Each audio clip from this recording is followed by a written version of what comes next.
Sir, ആലത്തൂരിൽ fire station അനുവദിച്ച നാൾ മുതൽ അവിടെ പഞ്ചായത്തിൻ്റെ ഒരു കെട്ടിടത്തിലാണ് അത് പ്രവർത്തിച്ചു വന്നത്. ഇപ്പോൾ പുതിയ കെട്ടിടത്തിനുള്ള നടപടിക്രമങ്ങൾ ആരംഭിച്ചിട്ടുണ്ട്.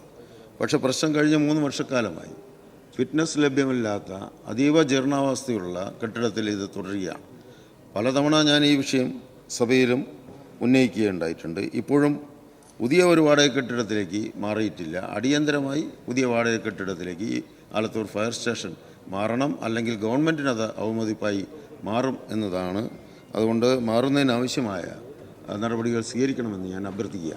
ബഹുമാനപ്പെട്ട മുഖ്യമന്ത്രിക്ക് വേണ്ടി തുറമുഖം സഹകരണം ദേവസ്വം വകുപ്പ് മന്ത്രി. സർ, ആലത്തൂർ ഫയർ സ്റ്റേഷൻ തുടക്കം മുതൽ ആലത്തൂർ ഗ്രാമപഞ്ചായത്ത് കമ്മ്യൂണിറ്റി ഹാൾ കെട്ടിടത്തിലാണ് പ്രവർത്തിച്ചു വരുന്നത്. ഫയർ സ്റ്റേഷന് സ്വന്തമായി കെട്ടിടം നിർമ്മിക്കുന്നതിന് കുഴൽമന്ദം വില്ലേജിൽ 50 സെൻറ് സ്ഥലം ലഭ്യമാക്കിയിട്ടുണ്ട്. ഇവിടെ പുതിയ കെട്ടിടം നിർമ്മിക്കുന്നതുവരെ മറ്റൊരു വാടക കെട്ടിടത്തിലേക്ക് മാറുന്നതിന് എരുമയൂർ കുനിശ്ശേരിയിൽ ഒരു കെട്ടിടം കണ്ടെത്തിയെങ്കിലും അതിലേക്ക് മാറുന്നതിന് സാങ്കേതികമായ കാരണങ്ങൾ കഴിഞ്ഞില്ല. ഇപ്പോൾ എരുമയൂർ ഗ്രാമപഞ്ചായത്തിലെ തന്നെ മറ്റൊരു കെട്ടിടം കണ്ടെത്തിയിട്ടുണ്ട്. ഫയർ സ്റ്റേഷന് വേണ്ടി പ്രസ്തുത കെട്ടിടം ലഭ്യമാക്കുന്ന നടപടി സ്വീകരിച്ചു വരികയാണ്.